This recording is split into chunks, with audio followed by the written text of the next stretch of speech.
नमस्कार मित्र, मी डाळिंब प्लॉटमध्ये आहे. आज डाळिंब भगवा प्लॉट नंबर 1 त्याचं फवारणीचं नियोजन केलं होतं. आजच्या फवारणीमध्ये थोडं वेगळं घेतलेलं आहे. आज आपण 6BA याचा वापर केलेला आहे. 6BA 100 लिटरला 2 gram. आपली टाकी 600 लिटरची असल्यामुळं 12 ग्रॅम घेतलेली आहे. ही बॉटल येते 10 ग्रॅमची, मग दुसरी बॉटल फोडून ह्या 5 टाक्या लागतात. प्रत्येकमध्ये 2-2 ग्रॅम टाकून हे 12-12 ग्रॅम केलेले आहे. हे 12 ग्रॅम त्याचं जे सॉल्व्हंट आहे, या 1 लिटर सॉल्व्हंटमध्ये 12 ग्रॅम टाकायचं. सॉल्व्हंटचं वरचं झाकण लावून पूर्ण एक 2-3 मिनिट हलवायचं.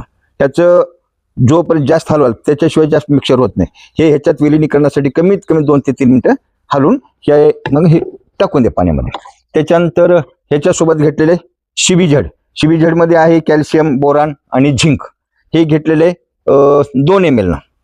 2 ml घेतलं, हे पाऊण 2 ml पडतं का. ते 1 लिटर मी यूज करतो याला, का तर 200 आणि 100 किंवा इकडे तिकडे काही त्याला काही न्यूट्रन्समध्ये फरक पडत नाही. म्हणून 600 लिटरला 1 लिटर घेतलेलं आहे. ह्या दोन्हीच कॉम्बिनेशन करून आज फवारणीचं नियोजन केले. फवारणी आता चालू आहे 5 मिनिटांमध्ये. जे शेतकरी बांधव ह्या प्लॉट सोबत आहे, प्लॉटची कंडिशन एकदम गुड आहे, प्लॉट सोबत आहेत, त्यांनी याचं फवारणीचं नियोजन करा व उद्या फवारणी करून घ्या. नमस्कार.